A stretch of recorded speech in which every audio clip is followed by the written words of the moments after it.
Yeah, he does.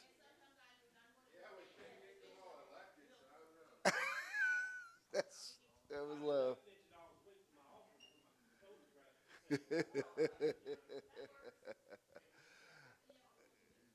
Good morning, good morning, good morning. Those of you who are logging on, welcome.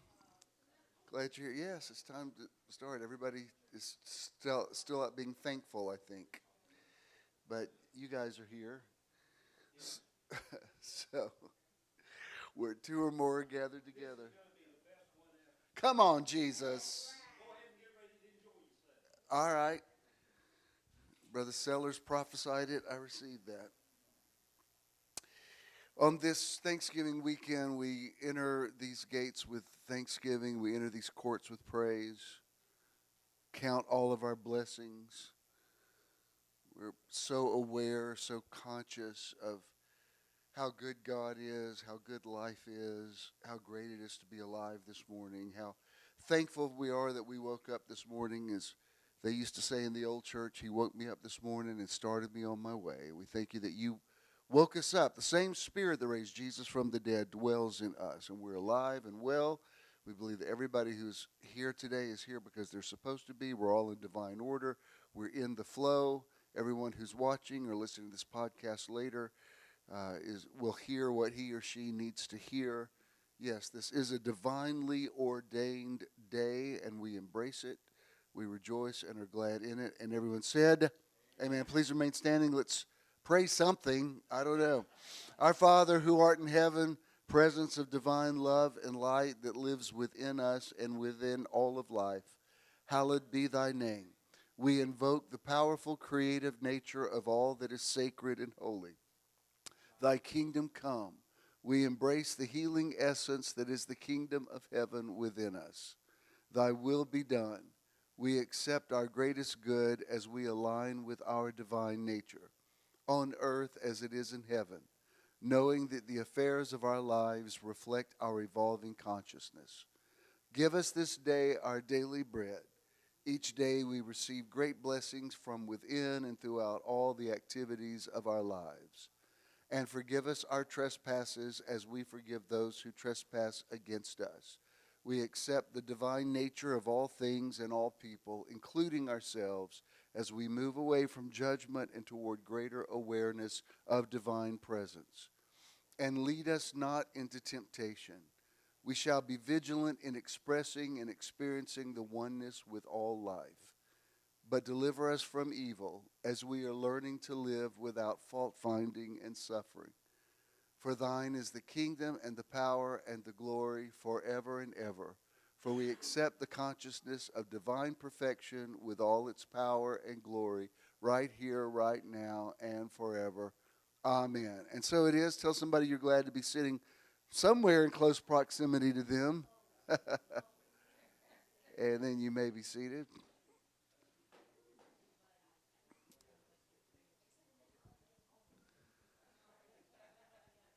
Hope everybody had a great Thanksgiving, and we certainly did. And it's been a busy weekend. Still busy. I have a wedding this evening that I totally forgot about. Avery texted me. She said, "Do you want me to print out those vows?" Not here. It's in Marietta. She says, "Do you want me to print out those vows?" I said, "What are you talking about?" She says, "Your wedding you have to do." And I said, "Oh, okay." And could you tell me where that is again and who they are? Because I didn't remember. And anyway, it's all good. We'll get it all done. We went out to Conyers to where Debbie lives. She lives in the house that we bought for Bo and Shirley, and she's totally redone it. Wouldn't have even recognized it. Yeah, that's all of us. Christina's in town. She was going to be here today, but they overslept. That's Scott, her new guy, and are we allowed to? Yeah, I could tell. Yeah, I already told y'all that Sophie's pregnant, and so that was good. And Jared did the turkey, and it was amazing. He did a great job with it. Last year, he offered to do it, and I said, "Have you ever done a turkey before?" And he said, "No, but I can figure it out." And he did. It was great. So he's now the turkey guy. And yeah, we had a great time, and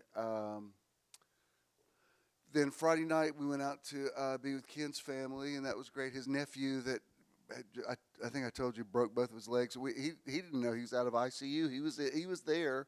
He's there in a wheel. That's Brandon Kinley. It's his younger, and then I think that's Nathan. We're out by the fire pit. That's at his niece and her husband's house. I married them a few years ago out in that backyard, and it was good. And he was saying, I hope somebody remembers to bring Trey a plate. Well, Trey was out there. He was out there in a wheelchair by the fire pit. So that was good. And let's see what else. What else happened? Oh, and then y'all know Dana and Hannah, their daughter was married. That's LaDonna with her new grandbaby. That's her baby boy. And and there's Judah. Judah looked good last night. Ken did, of course. There's D.E. married him, Bishop D.E. And it was beautiful. And there's Jonah. And that was us before it started. And there's Dana, the father of the bride. They did good. I'm sure they spent a fortune. And so yes, it was good time. And I have lots of weddings. Come on in. But I was happy for them and be able to see my family members and all good. You know, you get to a point the only time you ever see family is at weddings and funerals. You know, I haven't seen you since the last person died or got married. But anyway, I hope you had a good one. And there's a minister. We're not friends. I know him. He's a good guy. But he posted. He said, I don't have any pictures from Thanksgiving because I put my phone down the whole time. And I was like, oh, sorry. I like to, I didn't. I have my phone. I'm taking pictures of y'all right now. And I guess that was his journey. But I don't know. I don't think it was aimed at me. But I'm like, well, some of us like to capture the moment. And I remember back when this would have been like 67. It's when those Polaroids first came out. And my dad bought one, and it was a big deal. So just for you could tell it only lasted for about a year. Just for 1967, I've got lots of pictures of us when I was 9. And he took pictures of everything, and then he quit. But this actually turned out to be fortuitous because he would always write on the back what it was and how old everybody was. Because otherwise, I would look at things and think, where the heck was that? My cousin Aura last night, he's a chiropractor. He's my second cousin. He gave me a video. He said, hey, this is you. He said, put your phone here. And the phone somehow impregnated my phone. I don't know. It's like, I didn't know you could do that. Yeah. But he said, it was like very futuristic. And it was video of me in 1971.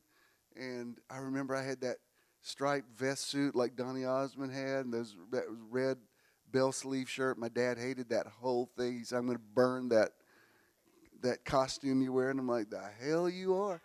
And no, I didn't say that. If I said that to Jimmy, I wouldn't be here today. There'd be no Metron. But he sent me that today. Oh, man, I totally remember how much I loved that outfit many years ago. And I'm looking, I think, gosh, that was just a year before I started preaching. I was a child. Why was anybody listening to me? I was like a skinny kid. Somebody should have shut me up. Now look at me. Here I am 52 years later. Turned into my life's work. So anyway, several things. First of all, our outreach this month is Empty Stocking Fund. We've given them at previous Christmases. It's a good time to give to them. It's a very well-known, well-vetted charity. And we have the next event is our Christmas event. It's a week from Friday. We've already got a good crowd going. It's already it's going to be good. And it's at the Hamilton Howell House. And LaDonna texted me this morning. She's I'm not going to be there, but I have a driver that's bringing mom, so she's ready to be there. And Johnny Almanza is going to be there with the cello. Mary Max is catering it. It's turkey and dressing and several sides and and lots of pie, and And we thank you. I won't say any names, but they're sitting in this room. Somebody who contributed that made it enabled us to just charge you $40. Otherwise, if I charge you for what everything costs, it'd be like $150. So thank you. I don't want to take anybody's blessing away, so I'm not looking at anybody. But you know who you are. Thank you, the person that gave. And you can go online, bishopthenow.com, and you can reserve it. But it's even a fire pit in the back. We're going to do s'mores in the back. And Clarice playing the piano last night. She said, "What do you want me to play?" I said, "Do your Christmas thing. We want to stand around the baby grand piano and sing Christmas carols." And it's totally what I visualized is coming together. So place is beautiful. It's not far from here. It's behind Ebenezer Baptist, and it's easy to find. It is street parking, but Corey says it's not a problem. He said we have events here all the time, and there's not a problem. Y'all are used to it by now. Y'all are like ghetto on these streets. Y'all are like, I ain't scared, So anyway, I'm hoping everybody will come out for that, and you need to go ahead and register so we'll know exactly how much food to have. And nobody has asked this, but you'll need to pay even if you're not planning on eating. It's like it's just for the whole party. It covers everything, the rental of the facility and all the stuff. So our Christmas things are always spectacular, and this is going to be as well. And then we have Meditation Weekend number 24 coming up in January 18th and 19th in beautiful, historic, magical Helen, Georgia. What? What's so funny? Am I going to have to separate you two? Yeah, I know. When Wellington comes in dressed like that, he's going to be trouble. He's looking for trouble. Sometimes he comes in and looks like a preacher. Today he's coming to look like a rapper. I never know what I'm going to get. But it's all good. I'm always glad when all of y'all are here. Let's see. Was there anything else I was going to tell you about today? Is that all the announcements? I think so. Hey, bud. I think that's everything. Let's, yesterday, well, I did this the other day for Tricia, who's watching today. She just had a very serious surgery. She texted me this morning. She said I had actually scheduled she lives in Noonan. She had scheduled an Uber to come pick me up, but my pain tolerance isn't ready for that yet. But before she had her surgery, she said, "Would you mind before I go in doing a meditation with me?" So I said, "What time?" So I scheduled it and called her that morning, and I could hear the text coming in and starting to administer everything as I was finishing up, and she was saying it made such a difference. Well, my cousin-in-law Hannah, who's the mother of the bride last night, Dane and Hannah have done a lot for us. They're the ones that hooked us up with Ken's neurosurgeon. That was like a huge miracle. And so I texted her Friday night, and I said, "Look, I'd like to offer this, but before you start getting ready for the event, I'd be glad to call and do a meditation with you." And she said, "Oh, that's great. Can you do it at 7 a.m.? I said, "Oh." I was thinking more like when you start to put your makeup on, but I thought, no, that's right. Come on in. Thank you for your offering. And so I did. So we actually stayed out in Greensboro Friday night. Yeah, Greensboro. And so I told Ken, I said, "I'm sorry, I'm going to start playing meditation music really early." So I'll do. But anyway, she texted me a little while ago. She said, "You have no idea. It made all the difference in the world." I so enjoyed the wedding. I wasn't stressed out. It really got me centered. So it's kind of cool to be able to do that. Do that for people. So let's do a little one right now, and then I've got a new series I'm going to start this morning. If we can, let's do about a 5-minute one, please. Or for Rhonda, por favor. Rhonda's in Espanol this morning for some reason. Those of you that are at home, get in your car and get here now. Yeah. Those of you at home, you can meditate with us. Relax, both feet on the floor, hands open, be in the flow of energy. Let it flow from the top of your head to the soles of your feet. The life of God, the Zoe of God, the resurrection power, the same Spirit that raised Jesus from the dead. We're going to breathe in and hold it, and then we're going to breathe out. In through the nose, out through the mouth. Let's inhale. Hold. Exhale. Feel yourself relaxing, coming into a place of serenity. Inhale.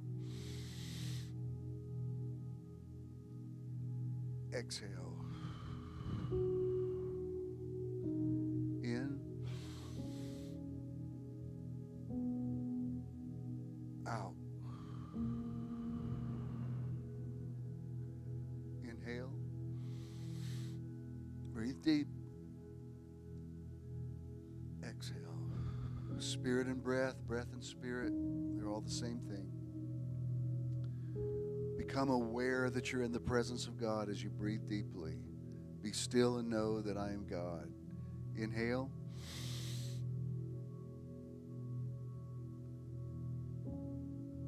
Exhale. In.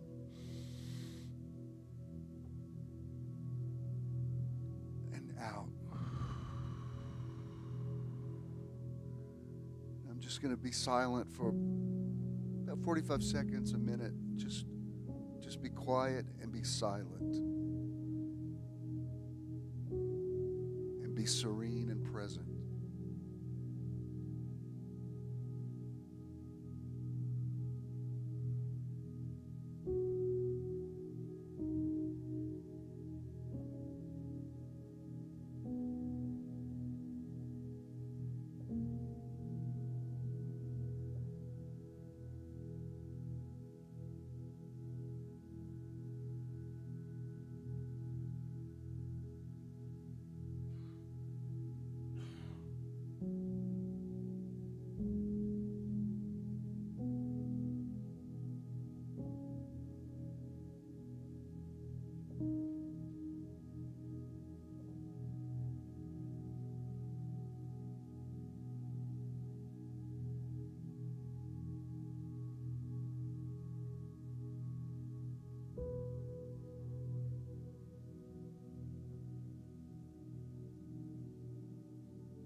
Now let's do some affirmations while you're still in a meditative state.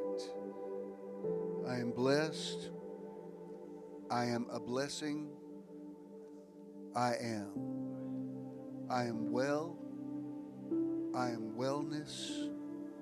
I am. I am whole. I am wholeness. I am. I am healthy. I am health. I am. I am open. I am openness. I am. Amen. That's good. Good, good, good. Thank you, Charles. Tony, you're meditating like a rock star over there. You did good. Much better. All right. Y'all ready for a word that's going to absolutely transform your life and change your life? And you'll never be the same after this? You ready for a word that's going to change the world?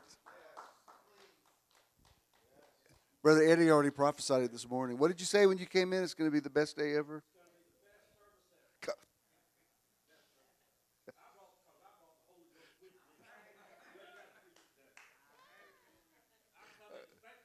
All right, thanks for coming.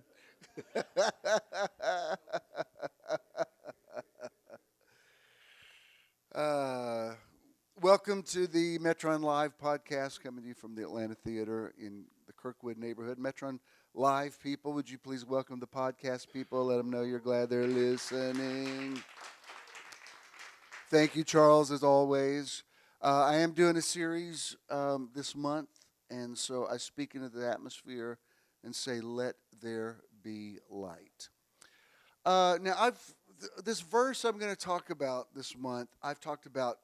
Christmas has never passed. I haven't talked about it. I want to talk about it in a different way this month. I want you to try to hear this like you haven't heard this before, because I'm coming at this in a different direction. We're tilting the diamond a little bit for the light to hit another facet on it, okay? So here's the title. It's Fear Not. And it comes from, and I'll read it in a minute, Luke chapter 2. Fear not, for behold, I bring you good tidings of great joy, which should be to all people. You're going to hear it a lot this month. But what I want to talk about this month is the same verse, but for a different reason. The rest of the title is Manifesting the Psychological and Neurological Power of Good Tidings of Great Joy. Specifically, usually when I talk about this, I come at it from this is what the gospel is, and that's all true. But there's also something I want to explore this month about why sometimes we're attracted to bad news. Why, when someone says, don't be afraid, sometimes we can't get there. It's like, too late, already am. What is the psychological attraction to bad news? Why do people gravitate to bad news? Why is it that thousands of planes land successfully every day, and once in a while you hear about a plane crash, and that's all anybody can talk about? If they reported every plane that landed, there would be a news channel entirely devoted to that, because the overwhelming number of flights are successful. But once in a while, you hear about one that wasn't. Why is it that that's what's always newsworthy? So much of our current landscape has been affected by the news and how news has morphed. So we're going to get into some brain stuff this week to help you sort of unlock some stuff. I've talked about this before, how Dr. Joe Dispenza talks about how people get addicted to the hormones of stress, and that sometimes you can think negatively so long that when you don't think negatively, you don't feel like yourself. Isn't it? You're not just trying to be negative, you're just trying to feel like you.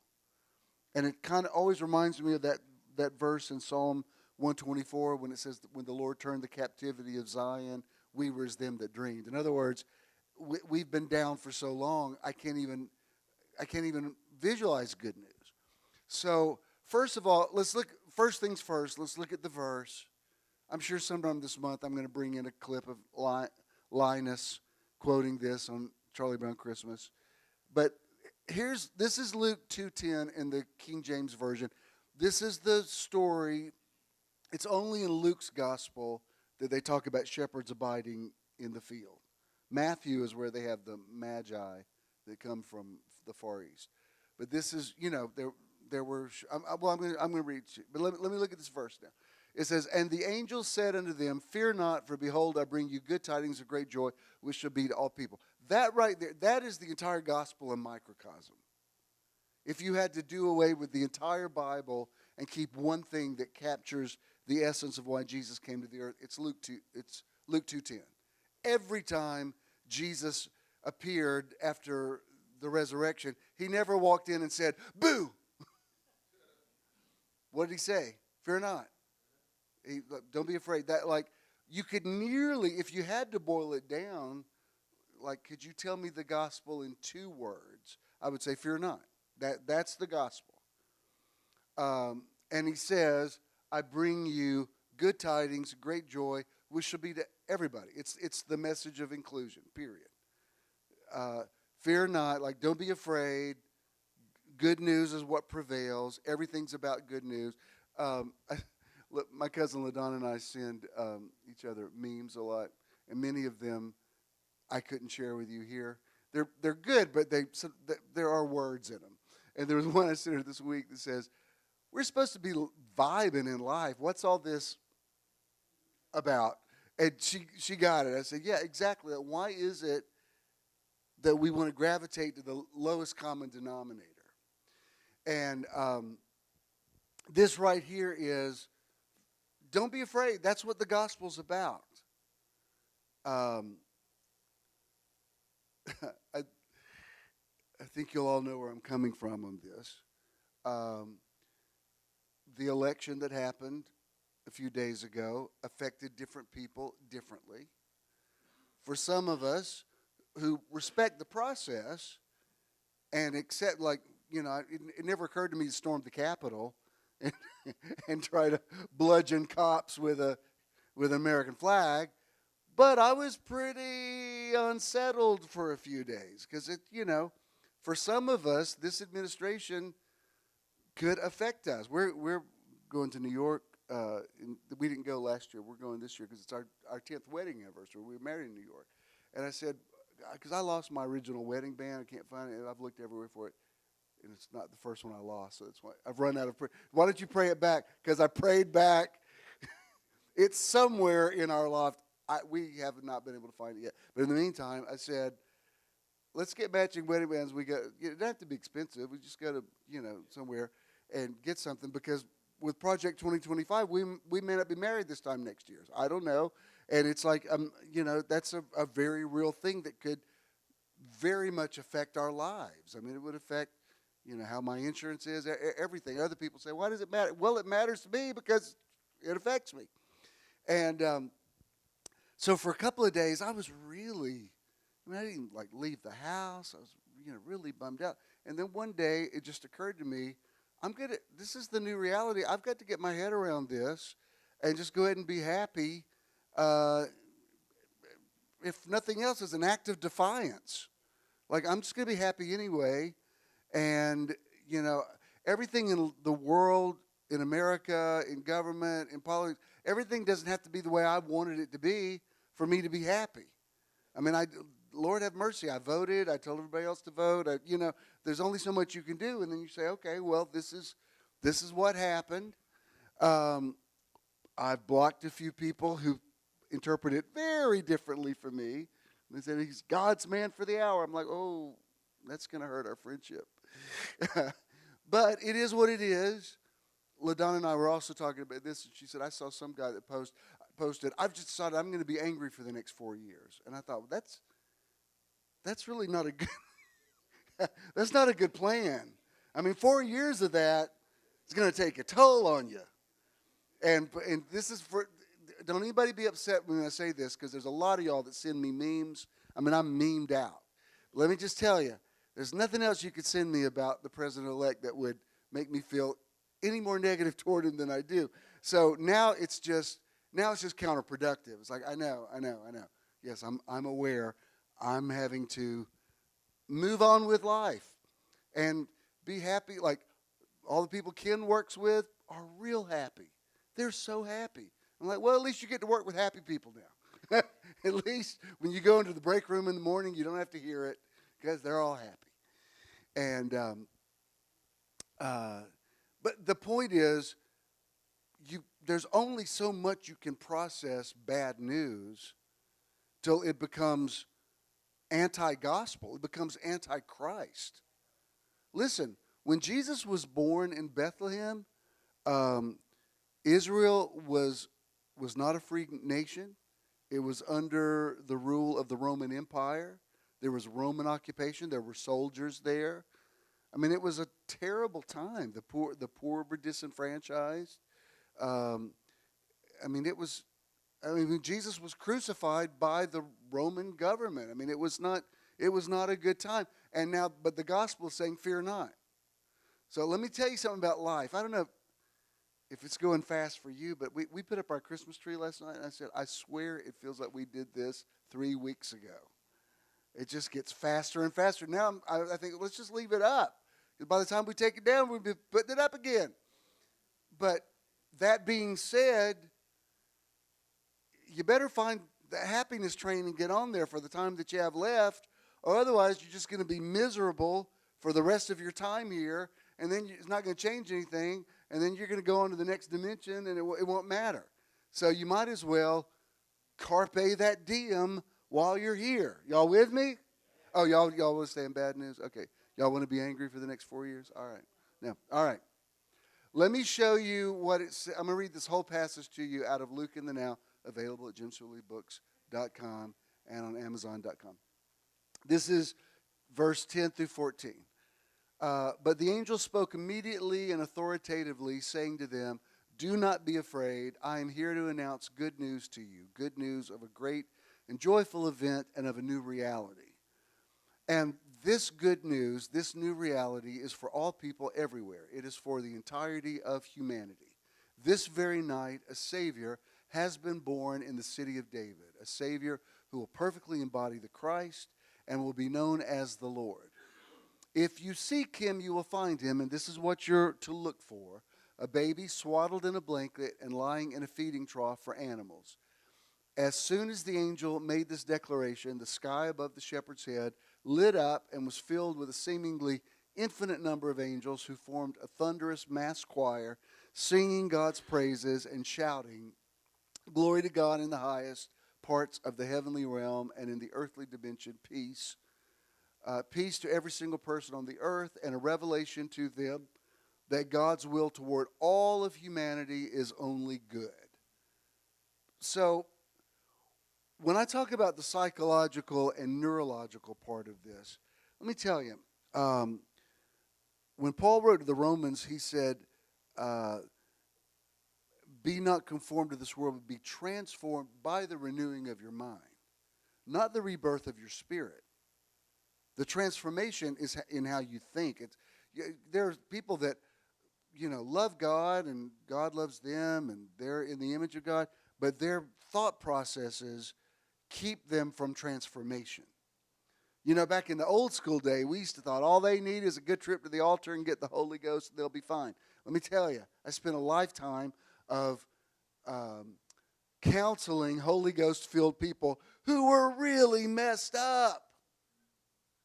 Spoke in tongues, memorized the Bible, were basket cases. Maybe your church was more evolved. But, and then I'd meet some people who didn't even consider themselves spiritually, but they seemed to take everything in stride and, have a good life. And it had nothing to do with their theology. It had to do with how they thought. So if you're going to be theological, the word theology comes from the word logos, which is where we get the word logic. It's theologic. You know what I don't understand about a lot of evangelicals, and this week I'm going to try to keep this as positive as I can. If I say the name Hal Lindsey to you, most of you will not know who that was.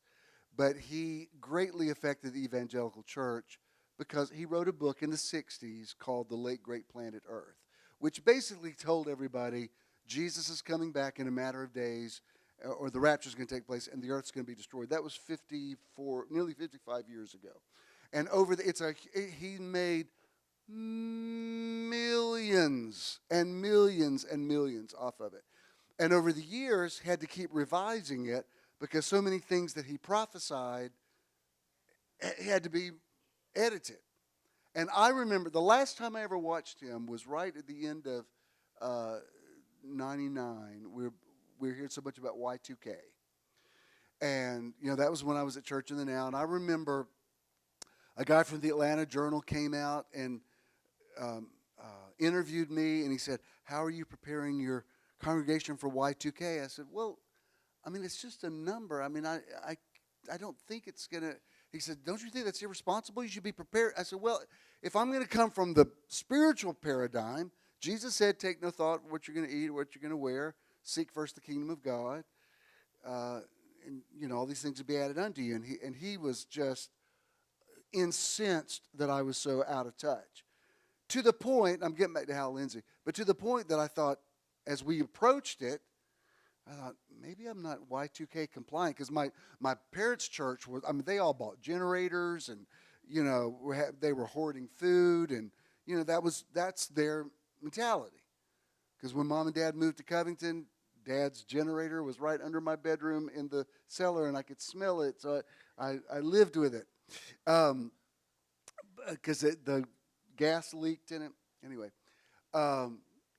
I remember Dad saying, yeah, well, we haven't said that much about it. Everybody's just bought a generator. Because that's, they really, all of that group really bonded around fear and doom. And, I was raised on it. And I remember thinking, I've told you this before, but I remember thinking, I guess I better go to the store and become Y2K compliant. I walked around that store for 20 minutes, came back with some 2% milk. I remember Debbie said, where have you been? We were still married. I said, well, I'm ready for Y2K. I don't know what else to get. But I remember watching how Lindsay, sometime within that 48-hour period, and I remember he was on TBN. He looked in the camera. And he said, listen, this is not a drill. He said, I remember his eye contact.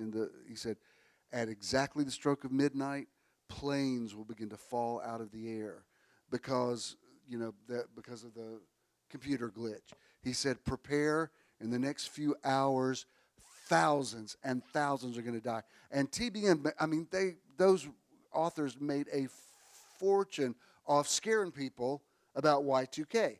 Now, all these years, all those books sold, I want to say, y'all know that was 25 years ago now. That's a quarter of a century ago. Not one thing happened. Not one. I don't mean there were minor. There was like no glitch. I remember I was watching the turn of the millennium around the world, and first place it turned was in Australia. So I'm via satellite, I'm watching, like, is Australia still there? Like, they were there. Everything was fine. And if I had written a book that scared the bejesus out of people, I at least think I would do a retraction and say, my bad, I was just trying to help. But these guys just kept doing that book, redoing those books. And when Hal Lindsey passed away this week, I thought, thank you. Please go to the other side and stop scaring people, because so much of what's even happened in our political thing in the last few years has been because people think it's the end of the world. They think, if there's trans people, it's like the world's about to be destroyed. Let me tell you something. People have always been ambiguous with their sexuality. That ain't nothing new. I mean, some of y'all remember watching Uncle Milty dress in drag. That's not anything. Bugs Bunny cartoons. Bugs Bunny put lipstick on and seduce Elmer Fudd, and Elmer Fudd would fall for it every time. That ain't nothing new. It's the end of the world. Well, if it is, then you should be happy. I thought that's what you wanted. Lift up your heads, for your redemption draws nigh. I don't understand. You're upset that you think signs of the times. On more than one occasion, I've been called a sign of the times. I won't say his name, but he pastors a large mega church here who preached that I was a sign of the time. And I thought, well, you should be happy. I thought y'all wanted Jesus to come back. Well, we don't want him to come back yet. Anyway, I was so relieved that Hal could go on to the other side and relax, because he did a number on people. For those of you that weren't raised with apocryphal stuff, you can't imagine what it does to your brain chemistry over a period of years. And I'm not talking about end time stuff right now, but that's kind of where I'm going with this. Why it's important to fear not, to embrace good tidings of great joy, which shall be to all people. The reason I post so many positive, like somebody writes me something positive, I post it. It's not self-aggrandizement.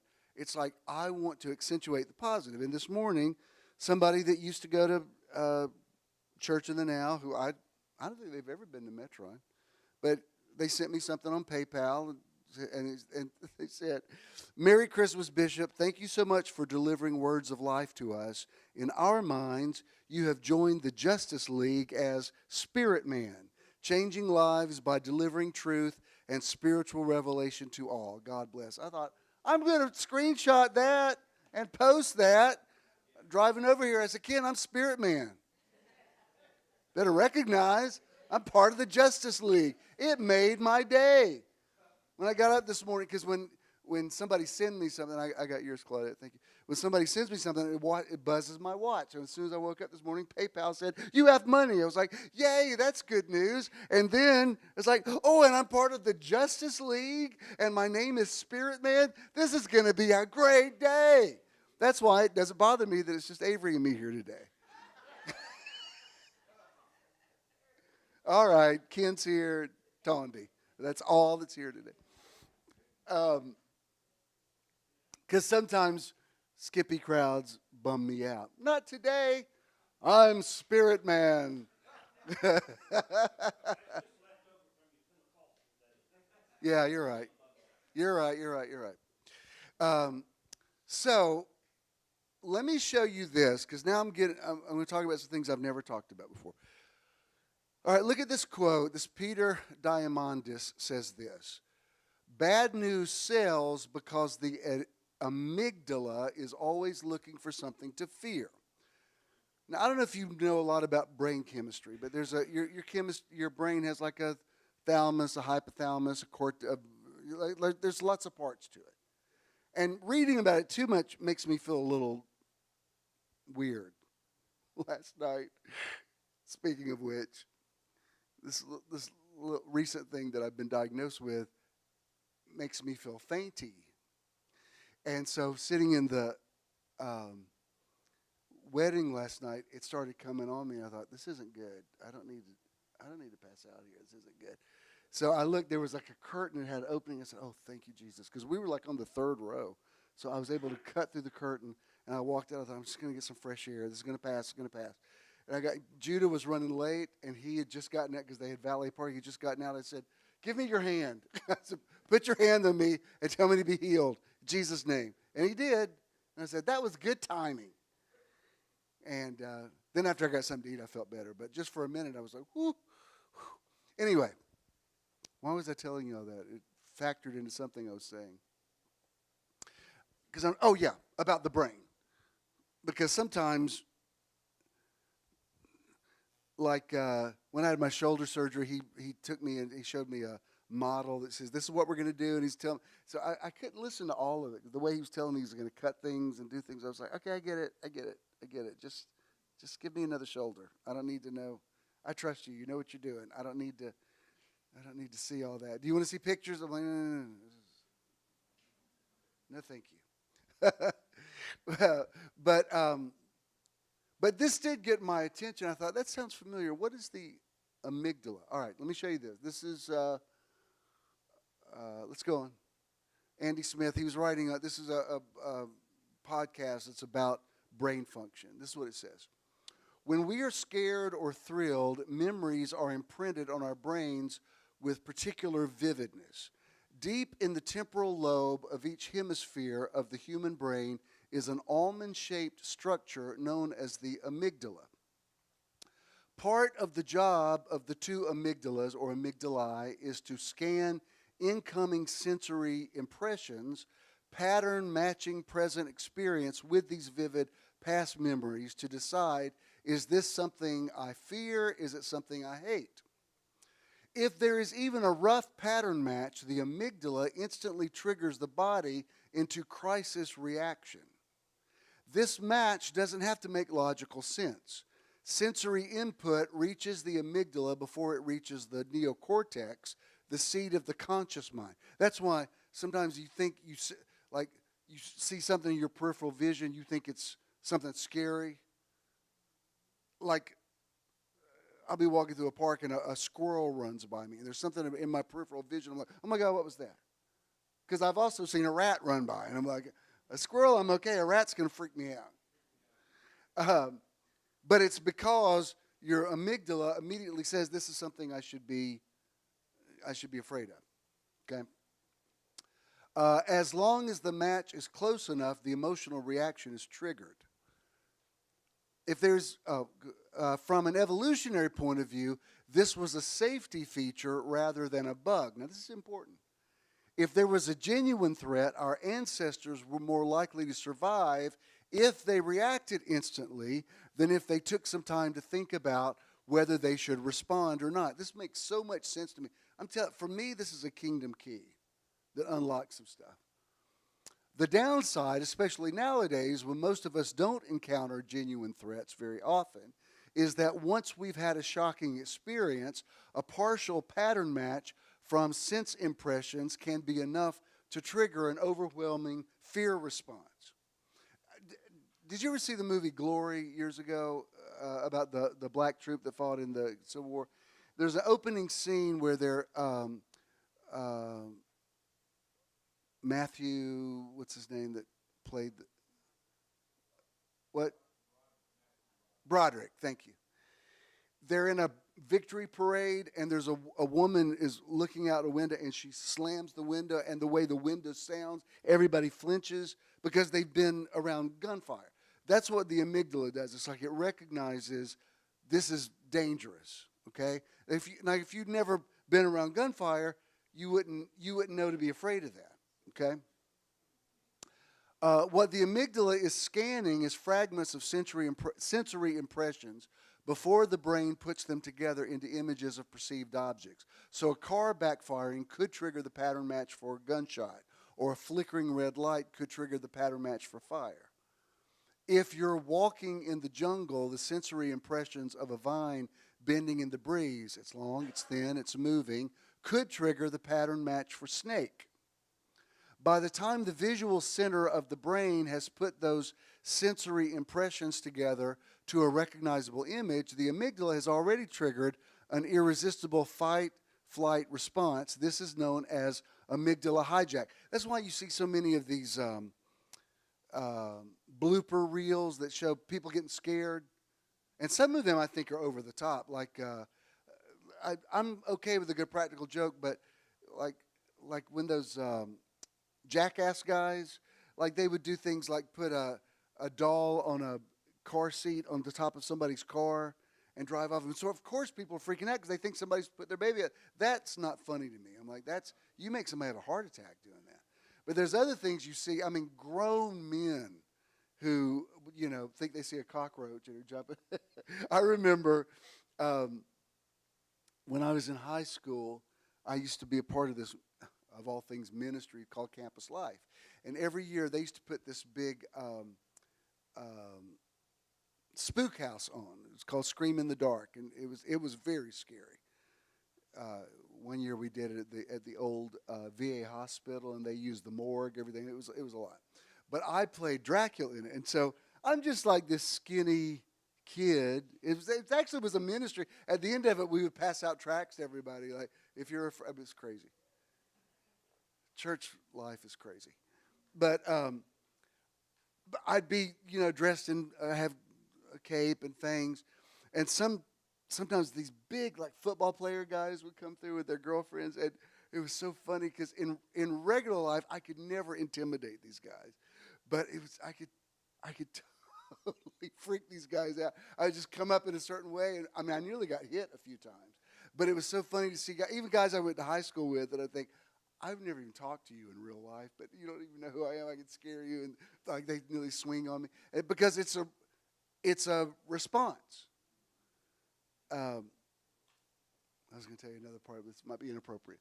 All right. Anyway, the pathways from the cortex to the amygdala are overshadowed by the pathways from the amygdala to the cortex. Emotional arousal, therefore, tends to dominate thinking. In other words, that's why you can have an irrational fear of something that later you think, what? It's like I told you the other morning I woke up, and I don't know why it didn't occur to me to just pull the cover down, but I looked over and Ken wasn't there, and immediately I thought, where's he gone? Something's happened. And he was concerned about his nephew. I thought, did somebody call him about Trey? And I'd already had this thing worked out in my head. He's probably already got in the car and driven out there. And I wanted to go, there's nothing you can do. I had this whole thing. So finally I called, and I could hear his phone ring. I thought, oh my God, he's even left his phone. It must have been an emergency. So I'm standing there in the kitchen as a kid, and I hear this voice say, yeah? I said, where are you? In the bed? I'm like, oh, I guess that makes sense. Why did I just look that the that the lock on the door hasn't been moved, so obviously you have not left the building. And it's not that I'm fearful, it's just, I've kind of been on edge with him since June and July. If you've ever been through a thing with a significant other, sometimes you check to make sure they're still breathing. I mean, I'm just saying, So I haven't deeply relaxed in several months. And that's why, oh my God, something's happened. It was a neurological emergency. They've apparently life-flighted into Piedmont Hospital. It's insane.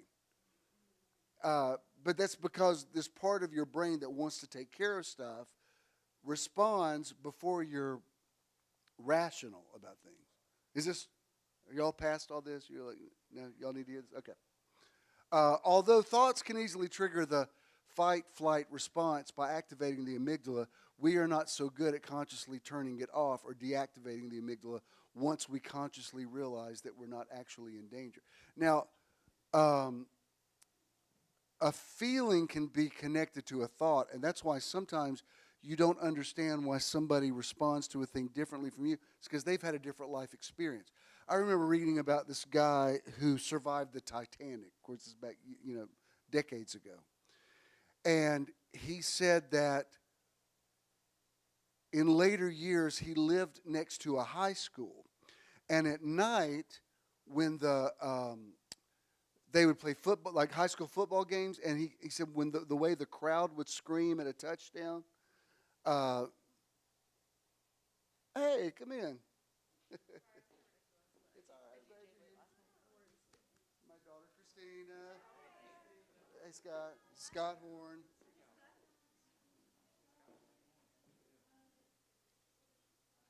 Glad you guys are here. They're here from Santa Fe and leaving tomorrow, right? Okay, well, I'm glad you guys are here. But anyway, he said that when the crowd would scream like for a touchdown, he said it sounded exactly like the screams of people when they were drowning on the Titanic. And he finally had to move. Other people would hear that, and it sounds happy. Oh, somebody made a touchdown. He said, I couldn't bear it.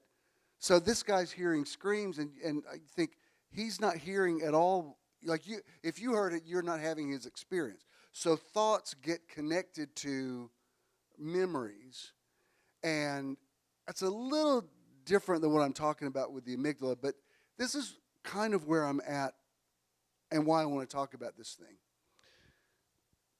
What I'm talking about is the verse where he says, fear not, for behold, I bring you good tidings of great joy.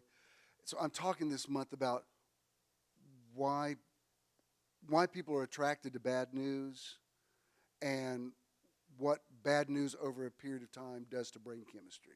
So I'm talking about it from a theological standpoint, but also from a neurological standpoint. Which brings me to, and I say this in utmost respect because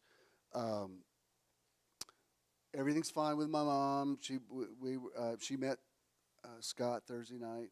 By the way, she likes you. You passed the test. She said, I really like Christina's boyfriend. I'm like, of course you do, but yes. She likes it. Yeah. One of her opening statements to him is, I bet you can't guess how old I am. I'm like, hey, there she is. Yes, there's my life right there in microcosm. But I'm trying to do this with all the significant players in my life. Instead of just going in the same response action with them to try to understand why are they this way. Like when you've got somebody that you're related to, like I was around a lot of family members last night. It was all positive. It was all good. I was really glad to see everybody. There were also some family members that weren't there last night that I think if they had been here, it might have been a little different. Y'all know how that is. You guys, and it's because you know them so well. Other people could hear them say something and you think, can you believe what they said to me? Like, I don't think that's what they meant. Oh no, that's what, because you have so much experience with them. So I'm trying not to. I read something this morning. Somebody wrote, "You're not triggered by anyone. You're triggered by your triggers." And I thought that actually makes sense. It's not them, it's the way you perceive them, the way you're responding to them. So particularly with my mom, it's just a idiosyncrasy that she has. But she watches the news constantly, and for some reason, the most horrible, unforgettable, terrible thing that involves murder and mutilation and animals and children and like that's the thing that sticks with her, and that's the first thing she tells you. Like, and if she's watching today, I hope she's not mad. Usually she doesn't make it this far. She watches Jimmy Swaggart, but I actually told her, I said, you should watch Jimmy Swaggart. I don't think he's going to trigger you like I will. But back in the day when when the church was big, we used to do lunch back in my suite, and like my kids would be there, and Bo and Shirley and mom and dad. And I kind of had a private joke with the boys because it would happen every Sunday lunch. As soon as we'd sit down, I'd wait for it, and Mom would say, y'all, did y'all see that thing on the news? And I'd be like, Mom, whatever it is, please don't tell us, because it's going to be some horrifying, grotesque thing that we can't do anything about. And if I would ever say, or she would tell us, Mom, why are you telling us stuff like that? We're trying to eat. And she would say, y'all are just hard-hearted.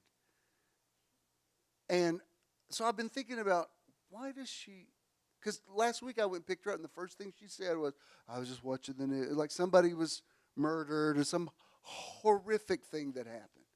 And I just didn't, I was like, well, okay, well, I hate that happened. What time's your appointment? Because if you have a family dynamic with somebody and you say, why do you always start with bad news? Let me tell you, that's not going to go well.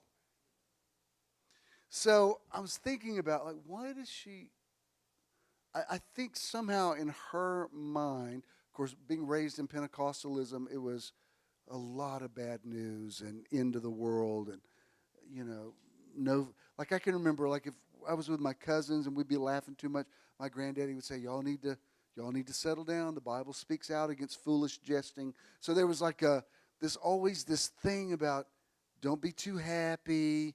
If anything feels good, it's a sin. And so I think, well, she was raised in an even more extreme version of that. Because, she's like this very flashy dresser, and who was raised in an environment where she couldn't even wear a Girl Scout ring because that was considered a sin.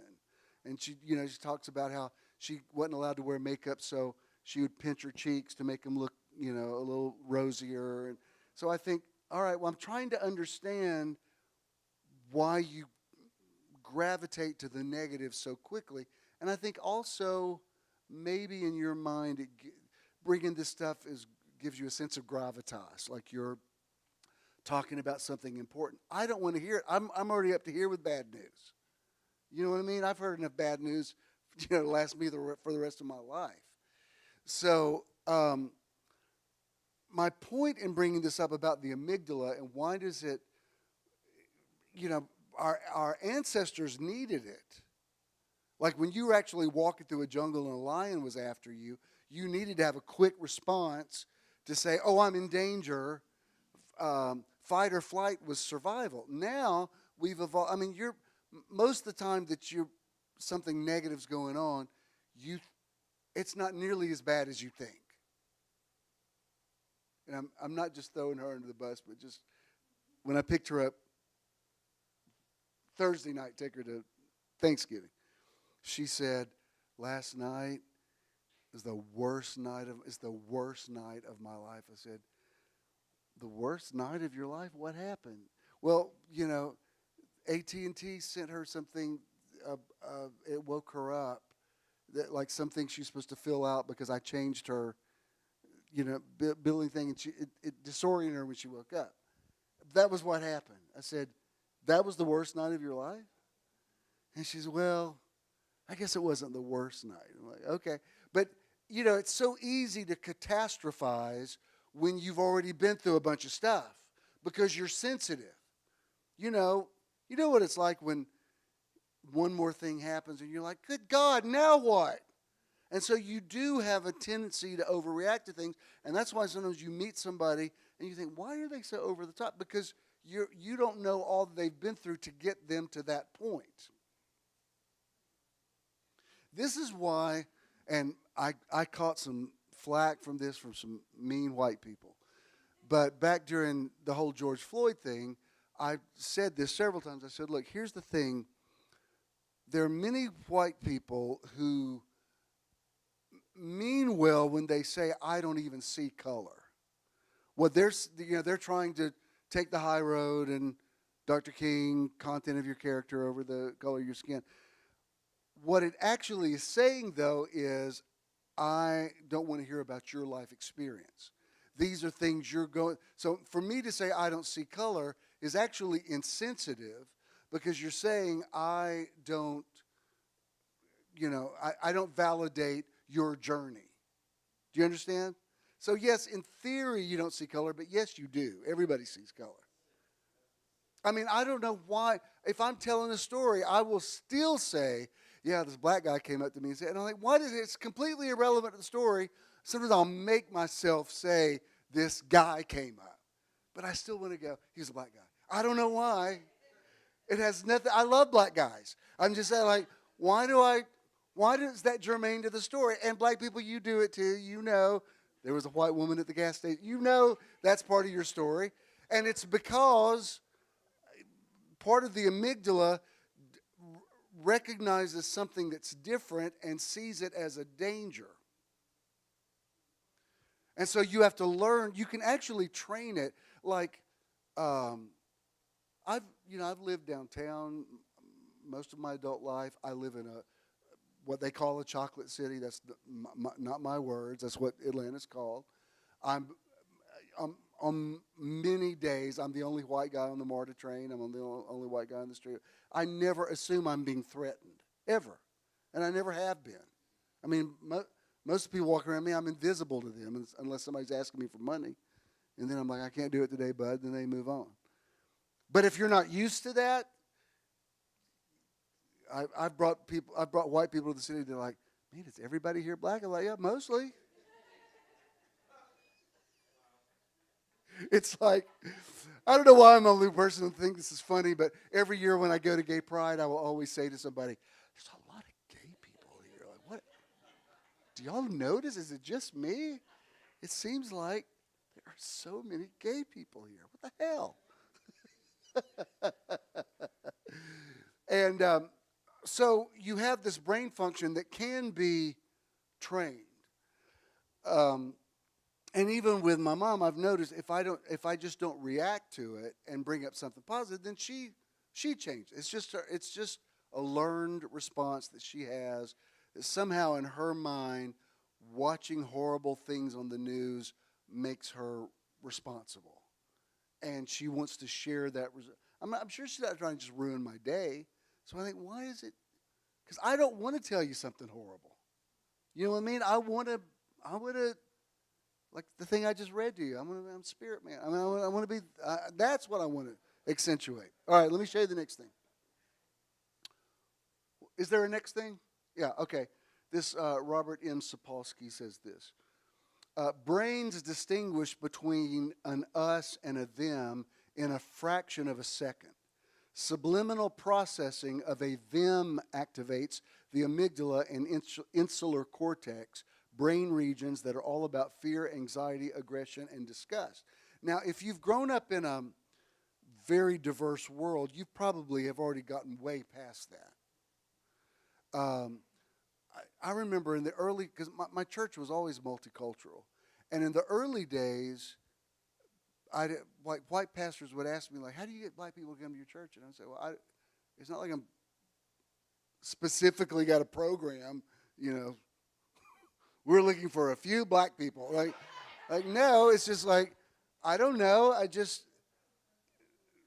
I never thought about it really. Maybe that's one. I mean, it's just like, I don't know. And I would have white pastors say, we want black people to come to our church, and I don't know how to get them. And I said, well, do you know any black people? No. Well, maybe that's it. Because I mean, know a lot of black people. It just seems like a normal thing to me. I'm just used to. As a matter of fact, if I get around too many white people, I feel other. I'm like, I'm not like y'all. Do you know what I mean? I mean, frankly, I wouldn't offend any LGBT people, but we keep getting invited on these gay cruises, and I'm like, that's a lot of gay people out on the open sea. I mean, I love them, but Lord Jesus, that's a lot. I mean, I need a diverse. I love gay people, but I need some straight people too. You know what I mean? I mean, is it just me? But like too many, like I don't want to be on a gay ship. I want to be on a ship where it's okay. Everybody can be who they are. But I like that just doesn't seem enjoyable to me. Like that's, huh?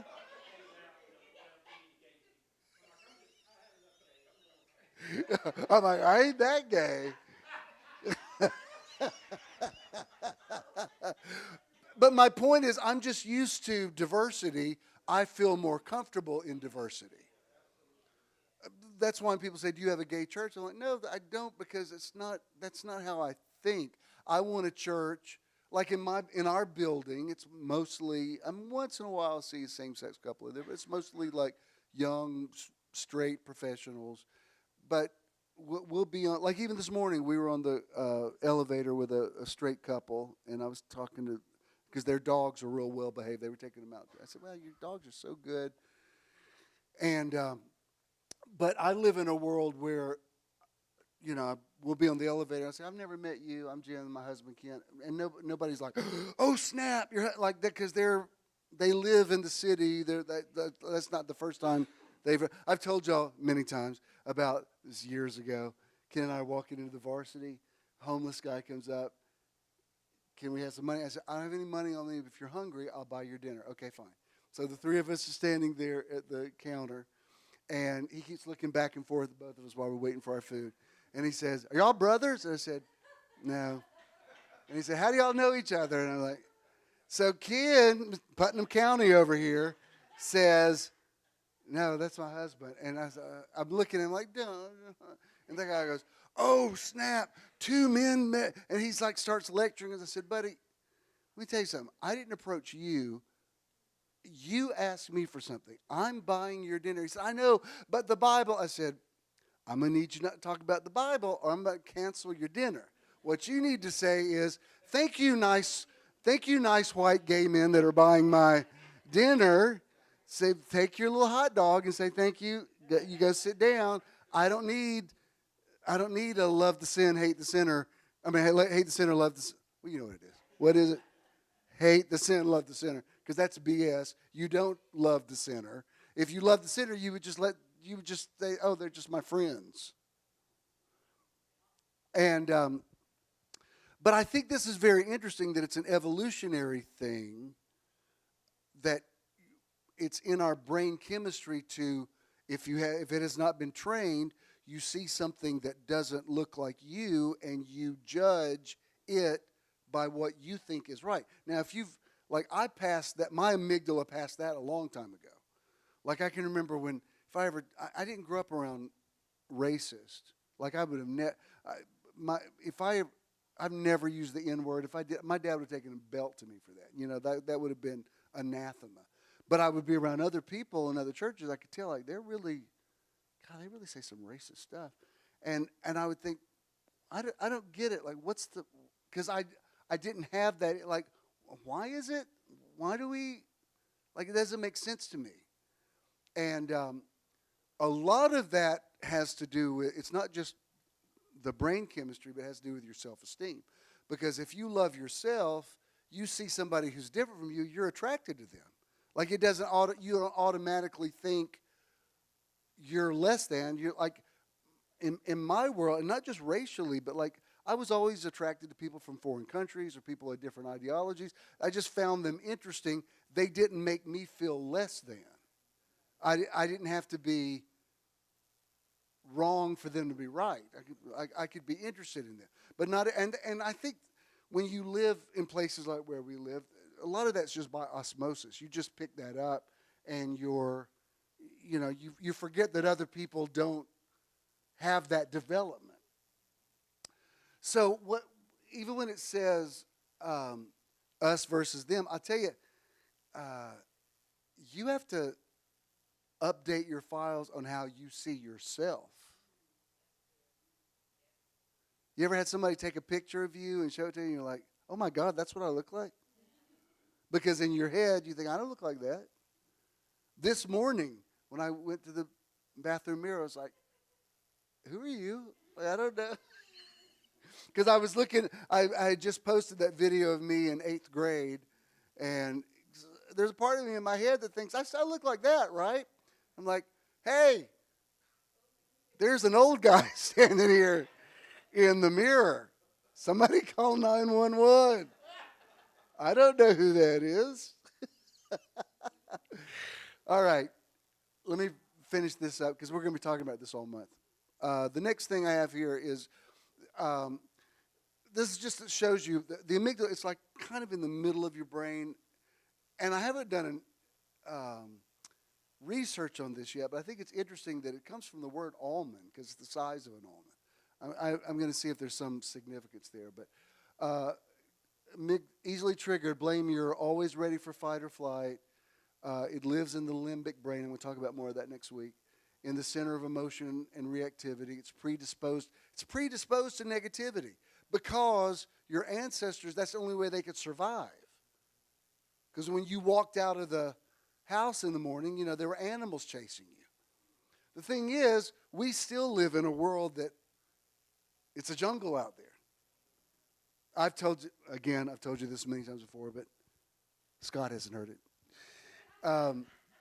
Years ago, I took a group down to Peru. We built some houses with Habitat for Humanity, and I took them down a trip. We hired a guy that took us down the Amazon. We're touring the rainforest. And so the guy who was leading it told me that the previous group, he had put a tarantula on the pastor. And I said, I'm going to tell you something. I said, you put a tarantula on me, I will murder you in front of people in my church, and I don't care. Because they'll back me up. I said, we will put you in the Amazon River. And then, so he kind of got cheeky with me then. He says, well, I'm going to tell you something. He said, none of y'all, if y'all had to live out here in the jungle, you wouldn't even survive for 24 hours. I said, I'm going to tell you something. I would put my ability to live in this jungle for 24 hours up against your ability to drive on 285 in 5 o'clock traffic and survive it. I may not have anacondas to deal with, but I live in a jungle too. And I have survival instincts because I get on that expressway and survive it, and I have for years. I think I could probably live out here easier than you. We were about to get it come to blows right there in the rainforest. But everything is relative. So you have to know that the negativity that is part of your brain chemistry was actually initially for your survival. It's so that you wouldn't be naive and do stupid stuff. You know, there's a part of your brain that's not even fully formed until you're 25 years old. That's why when your teenagers do really stupid stuff and you think, what were you thinking? They don't have the ability to think that far ahead. You know, when I was a kid, riding a bike was the greatest thing, and I was constantly having wrecks and flying over those handlebars and getting road rash. Didn't think a thing about it. I'd get up bleeding and keep riding.